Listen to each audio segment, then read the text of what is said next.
Hi students, welcome to the ASPN classes. So ಇವತ್ತಿನ ದಿವಸ ನಾನು PUC ಫಸ್ಟ್ ಇಯರ್ ಸ್ಟೂಡೆಂಟ್ಸ್ಗೆ ಆ್ಯನ್ಯುವಲ್ ಎಕ್ಸಾಮ್ಗೆ ಯಾವ ಥರ ನಾವು ಪ್ರಿಪ್ರೇಷನ್ ಮಾಡಬೇಕು ಅನ್ನೋದನ್ನು ಡಿಟೇಲ್ ಆಗಿ ಮಾಹಿತಿನ ಕೊಡ್ತಾ ಇದ್ದೀನಿ. ಕೆಲವು ಜನ ಆಲ್ರೆಡಿ ಸ್ಟೂಡೆಂಟ್ಸು ಪ್ರಿಪೇರ್ ಮಾಡಿರ್ತೀರಾ, ಕೆಲವು ಜನ ಅರ್ಧ ಕಂಪ್ಲೀಟ್ ಆಗಿರುತ್ತೆ, ಕೆಲವು ಜನ ಇನ್ನೂ ಸ್ಟಾರ್ಟ್ ಮಾಡಿರಲ್ಲ. ಈ ಎಲ್ಲ ಥರ ಇರುವಂಥ ಸ್ಟೂಡೆಂಟ್ಸ್ಗೆ ಇವತ್ತಿನ ದಿವಸ ನಾನು ಡಿಟೇಲ್ ಆಗಿ ಮಾಹಿತಿ ಕೊಡ್ತಾ ಇದ್ದೀನಿ. ಯಾವ ಥರ ಪ್ರಿಪೇರ್ ಮಾಡಬೇಕು. ಆಮೇಲೆ ನಿಮ್ಮ ಡೇಟ್ ಅಂತೂ ಆಲ್ರೆಡಿ ಫೈನಲ್ ಆಗಿದೆ, 13 ಫೆಬ್ರವರಿ ಅಂತ ಹೇಳಿ. ಸೊ ಈ 13 ಫೆಬ್ರವರಿ ಒಳಂದರೆ ಹೆಚ್ಚು ಕಡಿಮೆ ನೋಡಿದರೆ ಒಂದು 30 ಡೇಸ್ ಇದೆ. ಓಕೆ, ಸೊ 30 ಡೇಸಲ್ಲಿ ನಿಮಗೆ ಅಗೇನ್ ಪ್ರಾಕ್ಟಿಕಲ್ ಅಂತ 3 ಡೇಸ್ ಮತ್ತೆ ಕ್ಯಾನ್ಸಲ್ ಆಗುತ್ತೆ. ಆವತ್ತಿನ ದಿವಸ ಮತ್ತೆ ಬ್ಯುಸಿ ಇರ್ತೀರಾ. ಸೊ ಉಳಿದಿರೋದು 25 ಡೇಸೇ ಕನ್ಸಿಡರ್ ಮಾಡ್ಕೊಳ್ಳಿ. ಈ 25 ಡೇಸಲ್ಲಿ ಪೂರಾ ಪೋರ್ಷನ್ ಯಾವ ಥರ ಕಂಪ್ಲೀಟ್ ಮಾಡಬೇಕು, ಸೊ ಯಾವ ಥರ ನಾವು ರಿವಿಷನ್ ಮಾಡ್ಕೋಬೇಕು, ಈ ಒಂದು ಡಿಟೇಲ್ ಆಗಿ ನಾನು ಇವತ್ತಿನ ದಿವಸ ಕ್ಲಾಸಲ್ಲಿ ಡಿಸ್ಕಷನ್ ಮಾಡ್ತಾ ಇದ್ದೀನಿ. ಹಾಗೆ ಕೆಲವೊಂದಿಷ್ಟು ಸ್ಟೂಡೆಂಟ್ಸ್ಗೆ ಕೆಲವೊಂದಿಷ್ಟು ಪ್ರಾಬ್ಲಮ್ಸ್ಗಳಿರುತ್ತೆ. ಪ್ರಿಪ್ರೇಷನ್ ಭಾಳಷ್ಟು ಮಾಡಿರ್ತೀರಾ, ಬಟ್ ಎಕ್ಸಾಮಲ್ಲಿ ಬರೀಬೇಕಾದ್ರೆ ಕೆಲವೊಂದಿಷ್ಟು ಮರಿತೀರಾ, ಕೆಲವೊಂದಿಷ್ಟು ರಾಂಗ್ ಸ್ಟೆಪ್ಸ್ಗಳಾಗುತ್ತೆ, ಕೆಲವೊಂದಿಷ್ಟು ಏನಾಗುತ್ತೆ ಅಂದರೆ ಬರೆದಿರುವಂಥ ಆನ್ಸರ್ಸ್ಗಳು ಎಲ್ಲನೂ ಕರೆಕ್ಟ್ ಇದೆ ಅಂತ ಅಂದ್ಕೊಂಡಿರ್ತಾರೆ, ಬಟ್ ಎಕ್ಸಾಮಲ್ಲಿ ಮಾರ್ಕ್ಸು ಬಹಳ ಕಡಿಮೆ ಬರುತ್ತೆ. ಸೊ ನೀವು ಅಂದ್ಕೊಂಡಿರ್ತಾರೆ 80 ಮಾರ್ಕ್ಸ್ ನಾನು ಬರೆದಿದ್ದೀನಿ ಅಂತ ಹೇಳಿ, ಬಟ್ ಬರುವಂಥ ಮಾರ್ಕ್ಸು 50, 60 ಈ ಥರ ಬರುತ್ತೆ. ಸೊ ಯಾಕೆ ಈ ಎಲ್ಲ ಮಿಸ್ಟೇಕ್ಸ್ಗಳಾಗುತ್ತೆ ಅನ್ನೋದನ್ನು ಕೂಡ ಇವತ್ತಿನ ದಿವಸ ನಾನು ಡಿಸ್ಕಷನ್ ಮಾಡ್ತೀನಿ. ಹಾಗೆ ಯಾವ ಥರ ನಾವು ಪ್ಲ್ಯಾನ್ ಮಾಡಿ ಪ್ರಿಪೇರ್ ಮಾಡಬೇಕು, ಸೊ ಈ ಒಂದು ವಿಡಿಯೋದಲ್ಲಿ ಕಂಪ್ಲೀಟ್ ನಿಮಗೆ ಮಾಹಿತಿ ಸಿಗುತ್ತೆ. ಹಾಗೆ ಯಾವೆಲ್ಲ ಇಂಪಾರ್ಟೆಂಟ್ ಚಾಪ್ಟರ್ಸ್ಗಳಿದ್ದಾವೆ ಫಸ್ಟ್ ಇಯರಲ್ಲಿ, ಆಮೇಲೆ ಯಾವೆಲ್ಲ ಹೈ ವೇಟೇಜ್ ಚಾಪ್ಟರ್ಸ್ಗಳಿದ್ದಾವೆ, ಸೊ ಅದನ್ನು ಇವತ್ತಿನ ದಿವಸ ಡಿಸ್ಕಷನ್ ಮಾಡ್ತಾ ಇದ್ದೀನಿ. ಸೊ ಎಂಡ್ವರೆಗೂ ಈ ವಿಡಿಯೋನ ನೋಡ್ತಾ ಇರಿ. ಸೊ ಸ್ಟಾರ್ಟ್ ಮಾಡೋಣ. ಓಕೆ ಸ್ಟೂಡೆಂಟ್ಸ್, ಸೊ ನಾವು ಇವಾಗ ಪ್ರತಿಯೊಂದು ಚಾಪ್ಟರ್ ಬಗ್ಗೆ ಡಿಸ್ಕಷನ್ ಮಾಡ್ತೀನಿ. ಯಾವ್ಯಾವ ಚಾಪ್ಟರ್ನ ನಾವು ಪ್ರಿಪೇರ್ ಮಾಡಬೇಕು, ಅದ್ರದ್ದು ವೇಟೇಜ್ ಏನಿದೆ, ಯಾವುದನ್ನ ನಾವು ಫಸ್ಟ್ ಪ್ರಿಪೇರ್ ಮಾಡಬೇಕು, ಪ್ರತಿಯೊಂದೂ ಡಿಟೇಲ್ ಆಗಿ ನಾನು ನಿಮಗೆ ಇವತ್ತಿನ ದಿವಸ ಡಿಸ್ಕಷನ್ ಮಾಡ್ತಾ ಇದ್ದೀನಿ. ಸೊ ಇದು ಸ್ಟಾರ್ಟ್ ಮಾಡೋಕ್ಕಿಂತ ಮುಂಚೆ ಮೊದಲಿಗೆ ನೀವು ಅಬ್ಸರ್ವ್ ಮಾಡಿ, ಇವಾಗ ಯಾರೆಲ್ಲ ಈ ವಿಡಿಯೋ ನೋಡ್ತಾ ಇದ್ದೀರಾ, ಸೊ ಎಲ್ಲ ಸ್ಟೂಡೆಂಟ್ಸ್ದು ಒಂದೇ ಲೆವೆಲ್ ಇರೋದಿಲ್ಲ ಸ್ಟಡಿ ಮಾಡುವಂಥ ಒಂದು ಕೆಪಾಸಿಟಿ. ಪ್ರತಿಯೊಂದು ವಿದ್ಯಾರ್ಥಿದು ಏನಾಗಿರುತ್ತೆ, ಸ್ಟಡಿ ಮಾಡುವಂಥ ಮೆಥಡ್ಸ್ ಡಿಫ್ರೆಂಟ್ ಇರುತ್ತೆ, ಅವರು ನಾಲೆಜ್ ಡಿಫ್ರೆಂಟ್ ಆಗಿರುತ್ತೆ. ಸೊ ಹಾಗಿರುವಾಗ ನಾವು ಹೇಳುವಂಥ ಪ್ಲ್ಯಾನು ಕೆಲವರಿಗೆ ಅಪ್ಲೈ ಆಗುತ್ತೆ, ಕೆಲವರಿಗೆ ಅಪ್ಲೈ ಆಗೋದಿಲ್ಲ. ಸೊ ಇವಾಗ ನಾನು ಫಸ್ಟ್ ಹೇಳ್ತಾ ಇದ್ದೀನಿ ನೋಡಿ, ಯಾರೆಲ್ಲ ಆಲ್ರೆಡಿ ಪ್ರಿಪೇರ್ ಮಾಡಿದ್ದೀರಾ, ನೀವು ಔಟ್ ಆಫ್ ಔಟ್ ಮಾಡ್ಬೇಕನ್ನೋರು ಇದ್ದೀರಲ್ಲ, ಸೊ ನೀವು ಎಲ್ಲ ಚಾಪ್ಟರ್ಸ್ನ ಮಾಡಲೇಬೇಕು, ಯಾವುದೇ ಒಂದು ಎಕ್ಸ್ಕ್ಯೂಸ್ ಇಲ್ಲ ಸ್ಟೂಡೆಂಟ್ಸ್. ನಿಮ್ಮ ಏಮು ಔಟ್ ಆಫ್ ಔಟೇ ಇದೆ ಅಂತಂದರೆ, ಯಾಕಂದರೆ MCQ ಬಹಳ ಇಂಪಾರ್ಟೆಂಟ್ ಆಗುತ್ತೆ ನಿಮಗೆ. ಮೇನ್ ಪ್ರಾಬ್ಲಮ್ ಉಳಿದಿರೋದು 5 ಮಾರ್ಕ್ಸ್, 2 ಮಾರ್ಕ್ಸ್, 3 ಮಾರ್ಕ್ಸ್ ಎಲ್ಲನೂ ನೀವು ಸಾಲ್ವ್ ಮಾಡ್ತೀರಾ. ಯಾರು ಔಟ್ ಆಫ್ ಔಟ್ ಮಾಡೋ ಇವಾಗ ಆಲ್ರೆಡಿ ಎಲ್ಲನೂ ಪ್ರಿಪೇರ್ ಮಾಡಿದ್ದೀರಾ, ಅಥವಾ 70-80% ಯಾರು ಪ್ರಿಪೇರ್ ಮಾಡಿದ್ದಾರೆ ನೋಡಿ, ಸೊ ಅವ್ರಿಗೆ ಏನು ಹೇಳ್ತಾ ಇದ್ದೀನಪ್ಪ ಅಂದರೆ, ಎಲ್ಲ ಚಾಪ್ಟರ್ನ ನೀವು ಪ್ರಿಪೇರ್ ಮಾಡಬೇಕು, ಯಾವುದೇ ಒಂದು ಎಕ್ಸ್ಕ್ಯೂಸ್ ತೊಗೊಳಿಕ್ಕೆ ಹೋಗಬೇಡಿ. ಓಕೆ, ಸೊ ನಿಮ್ಮ ಟಾಸ್ಕ್ ಔಟ್ ಆಫ್ ಔಟ್ ಇದ್ದರೆ ನೀವು ಭಾಳ ಜಾಸ್ತಿ ನೋಡಬೇಕಾಗಿರೋದೇನಪ್ಪ ಅಂದರೆ, MCQ ಕ್ವಶನ್ ಯಾವೆಲ್ಲ ಚಾಪ್ಟರಿಂದ ಬರ್ತಾ ಇದೆ, ಹೈ ವೇಟೇಜ್ ಯಾವುದಿದೆ MCQ ಅದನ್ನು ಪ್ರಿಪೇರ್ ಮಾಡ್ತಾ ಹೋಗಿ. ಓಕೆ, ಇವಾಗ ನಾನು ಸೆಕೆಂಡ್ ಏನು ಹೇಳ್ತಾ ಇದ್ದೀನಪ್ಪ ಅಂದರೆ, ಯಾರೆಲ್ಲ ಇವಾಗ ಹಾಫ್ ಪ್ರಿಪ್ರೇಷನ್ ಆಗಿರುತ್ತೆ, ಕೆಲವು ಜನದ್ದು ಒಂದಿಷ್ಟು ಚಾಪ್ಟರ್ಸ್ಗಳು ಡಿಫಿಕಲ್ಟ್ ಅನ್ನಿಸ್ತಿರುತ್ತೆ, ಆ ಥರ ಸ್ಟೂಡೆಂಟ್ಸ್ಗೆ, ಅಥವಾ ಕೆಲವು ಜನ ಇನ್ನೂ ಸ್ಟಾರ್ಟೇ ಮಾಡಿರೋದಿಲ್ಲ, ಕೆಲವು ಜನಕ್ಕೆ ಭಯ ಬರ್ತಿರುತ್ತೆ, ಯಾವ್ದು ಸ್ಟಾರ್ಟ್ ಮಾಡಬೇಕು, ಯಾವ್ದು ಪ್ರಿಪೇರ್ ಮಾಡಬೇಕು ಅಂತ ಪ್ಲ್ಯಾನಿಂಗ್ ಇರೋದಿಲ್ಲ. ಸೊ ಆ ಥರ ಇರುವಂಥ ಸ್ಟೂಡೆಂಟ್ಸ್ಗೆ ನಾನು ಹೇಳ್ತಾ ಇರೋದು ಬಹಳ ಹೆಲ್ಪ್ಫುಲ್ ಆಗುತ್ತೆ. ಸೊ ನೀವು ಔಟ್ ಆಫ್ ಔಟೇ ಇದೆ ನಿಮ್ಮ ಏಮು ಮೊದಲಿಗೆ, ಸೊ ಕಂಪ್ಲೀಟಾಗಿ ಮಾಡಬೇಕಂದ್ರೆ ಇವಾಗ ಆಲ್ರೆಡಿ ಪ್ರಿಪೇರ್ ಮಾಡಿರಲೇಬೇಕು. ಓಕೆನಾ.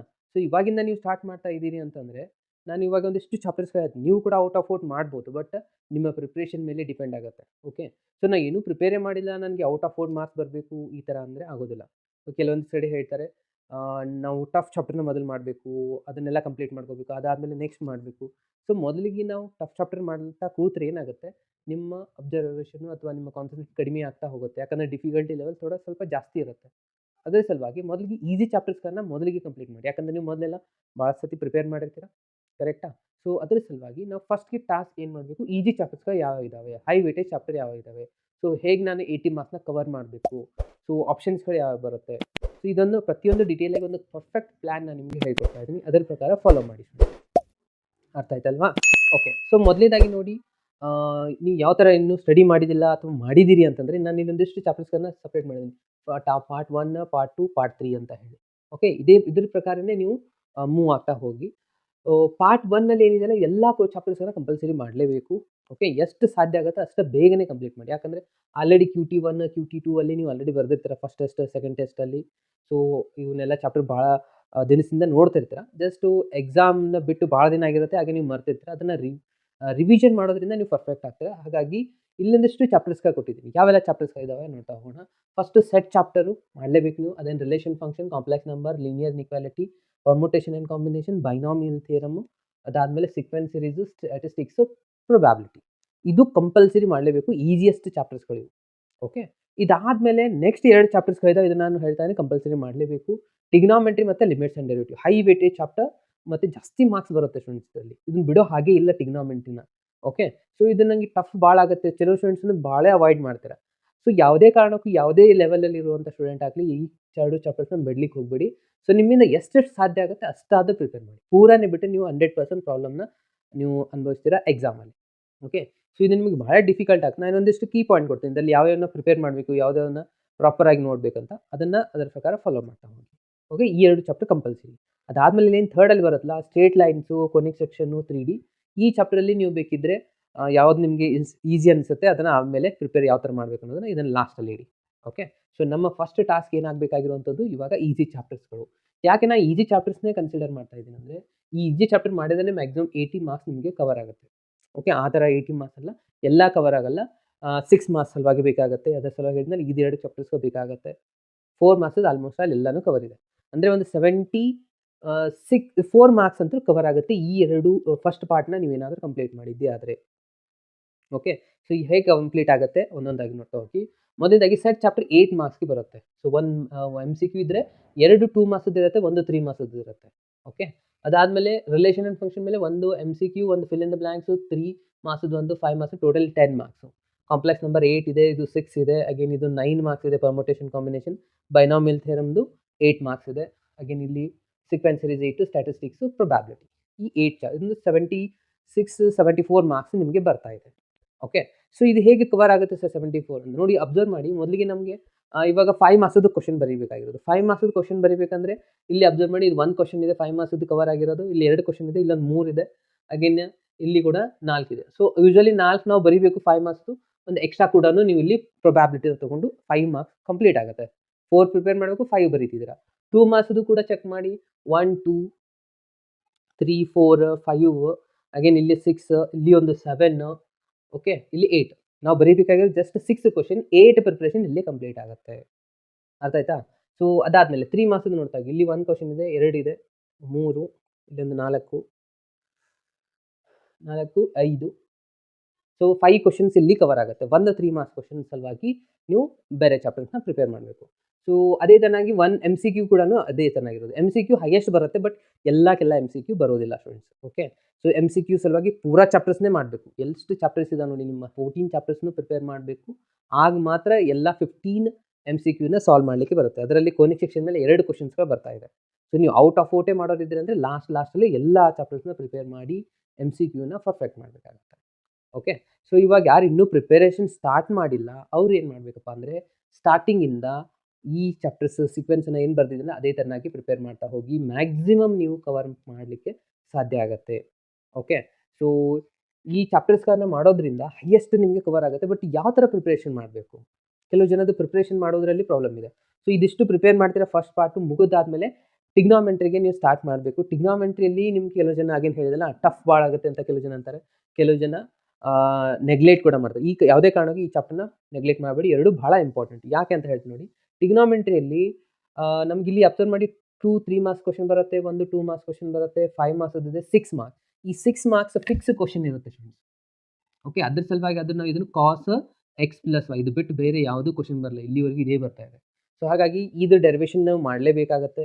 3 ಮಾರ್ಕ್ಸ್ 2 ಮಾರ್ಕ್ಸ್ ಒಂದು ಹೈ ವೇಟೇಜ್ ಆಗುತ್ತೆ ನಿಮಗೆ ಇಲ್ಲಿ, ಆಯಿತಾ? ಸೊ ಇದ್ರ ಸಲುವಾಗಿ ಈ ಚಾಪ್ಟರ್ಸ್ನ ಸೆಲೆಕ್ಟೆಡ್ ಏನೇನಿದೆ ಅಂದರೆ ಅದನ್ನು ಪ್ರಿಪೇರ್ ಮಾಡಿ.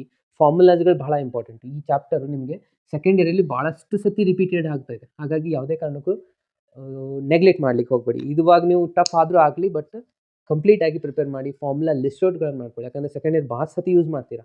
ಸೆಕೆಂಡ್ ಇಯರ್ ಬಂದಮೇಲೆ ಪ್ರಾಬ್ಲಮ್ ಆಗ್ತಾ ಹೋಗುತ್ತೆ. ಹಾಗಾಗಿ ಈ ಒಂದು ಚಾಪ್ಟರ್ ಮತ್ತು ಲಿಮಿಟ್ಸ್ ಆ್ಯಂಡ್ ಡೆರಿವೇಟಿವ್, ಲಿಮಿಟ್ಸ್ ಭಾಳ ಇಂಪಾರ್ಟೆಂಟು. ನೆಕ್ಸ್ಟ್ ಸೆಕೆಂಡ್ ಇಯರಲ್ಲಿ ಕಂಟಿನ್ಯೂಟಿ ಚಾಪ್ಟರ್ ಬರುತ್ತೆ. ಅದರ ಸಲುವಾಗಿ ಈ ಚಾಪ್ಟರ್ನ ಕೂಡ ಪ್ರಿಪೇರ್ ಮಾಡಲೇಬೇಕಾಗುತ್ತೆ. ಯಾವಾಗ ಮಾಡಬೇಕು, ಇದಿಷ್ಟು ಮಾಡಿದರೆ ಮ್ಯಾಕ್ಸಿಮಮ್ ನಿಮ್ಮದು ಪ್ರಿಪ್ರೇಷನ್ ಕವರ್ ಆಗಿರುತ್ತೆ. ಅದಾದಮೇಲೆ ಇದನ್ನು ಕಂಪ್ಲೀಟ್ ಮಾಡಬೇಕಾಗುತ್ತೆ. ಓಕೆ, ಸೊ ಇಲ್ಲ ನೀವು ಆಲ್ರೆಡಿ ಒಂದಿಷ್ಟು ಚಾಪ್ಟರ್ಸ್ಗಳನ್ನ ಮಾಡಿದರೆ ಎರಡಕ್ಕೂ ಸ್ಟಾರ್ಟ್ ಮಾಡಿ. 21 ಮಾರ್ಕ್ಸ್ ಇಲ್ಲಿದೆ, 16 ಮಾರ್ಕ್ಸ್ ಇಲ್ಲಿದೆ. ಮ್ಯಾಕ್ಸಿಮಮ್ ನೀವು ಕವರ್ ಅಪ್ ಮಾಡ್ಕೋಬೋದು. ಅಗೇನ್ 2 ಮಾರ್ಕ್ಸ್ 3 ಮಾರ್ಕ್ಸ್ ಇದು ಯಾವ್ದು ಬರುತ್ತೆ, ಯಾವ ಕ್ವಶನ್ ಬರುತ್ತೆ, 2 ಮಾರ್ಕ್ಸ್ ಯಾವ ಥರ ಕೇಳ್ತಾರೆ, 3 ಮಾರ್ಕ್ಸ್ ಯಾವ ಥರ ಕೇಳ್ತಾರೆ ಅಂತ ನಾನು ಒಂದು ಸಪ್ರೇಟ್ ವೀಡಿಯೋ ಕೂಡ ಮಾಡಿ ಅಪ್ಲೋಡ್ ಮಾಡ್ತೀನಿ ನಾನು ಮುಂದೆ ಬರುವಂಥ ದಿನದಲ್ಲಿ, ಸ್ಪೆಷಲಿ ಈ 2 ಚಾಪ್ಟರ್ಸ್ಗಳ ಬಗ್ಗೆ. ಓಕೆ, ಇದು ಪಾರ್ಟ್ 1ನಲ್ಲಿರುವಂಥ ಒಂದು ಕ್ವಶನ್ಸ್ ಒಂದು ಸಪ್ರೇಟ್ ಮಾಡುತ್ತೆ. ಅಗೇನ್ ಇದನ್ನು ಮಾಡೋಣ, ಆಗಿದ್ದು ಲಾಸ್ಟಲ್ಲಿ ಇದನ್ನೊಂದು ಕೂಡ ಡಿಸ್ಕಷನ್ ಮಾಡೋಣ. ಓಕೆ, ಸೊ ಇವಾಗ 3 ಮಾರ್ಕ್ಸ್ 2 ಮಾರ್ಕ್ಸ್ ಇಲ್ಲಿ ಕವರ್ ಆಗಿ ಹೋಗ್ಬಿಡುತ್ತೆ. ಇಲ್ಲಿಗೆ ನೀವು ಸ್ಟಾಪ್ ಮಾಡಿದ್ರೆ 80 ಆರಾಮಾಗಿ ಕವರ್ ಆಗಿ ಹೋಗುತ್ತೆ. ಸೊ ಇದು ಲಾಸ್ಟಲ್ಲಿ ನೀವು ಆಪ್ಷನ್ ಆಗಿ ಇಟ್ಕೊಳ್ಬೋದು. ಸೊ ಒಂದೆರಡು 3Dದು ಇಂಟ್ರೊಡಕ್ಷನ್ ಇದೆ, ಸ್ವಲ್ಪ ಸಣ್ಣ ಚಾಪ್ಟರ್ ಇದೆ ಅದು. ಸೊ ಅದನ್ನು ನೀವು ನೋಡಿದರೆ ನಡೆಯುತ್ತೆ. ಬಟ್ ಇಲ್ಲಿವರೆಗೂ ನೀವೇನು ಪ್ರಾಪರ್ ಮಾಡಿದರೆ ಸೊ ನೀವು ಮ್ಯಾಕ್ಸಿಮಮ್ 80ಗಿಂತ ಜಾಸ್ತಿ ಒಂದು 100 ಮಾರ್ಕ್ಸ್ವರೆಗೂ ಟಚ್ ಮಾಡ್ಬೋದು ಎಕ್ಸ್ಟ್ರಾ ಹಿಡಿದು. ಓಕೆ, ಸೊ ಮೊದಲಿಗೆ ಅಬ್ಸರ್ವ್ ಮಾಡಿ ಈ ಎಲ್ಲ ಚಾಪ್ಟರ್ಸ್ಗಳನ್ನು ಯಾವ ಥರ ಪ್ರಿಪ್ರೇಷನ್ ಮಾಡಬೇಕು. ಪ್ರಿಪ್ರೇಷನ್ ಮಾಡೋದಂದ್ರೆ ಕೆಲವೊಂದಿಷ್ಟು ಜನದ್ದು ಮೆಥಡ್ ರಾಂಗ್ ಆಗಿರುತ್ತೆ, ಹಾಗಾಗಿ ನಮ್ಮ ಆ್ಯನ್ಯುವಲ್ ಎಕ್ಸಾಮಲ್ಲಿ ಮಾರ್ಕ್ಸ್ಗಳು ಬರೋದಿಲ್ಲ ಫ್ರೆಂಡ್ಸ್.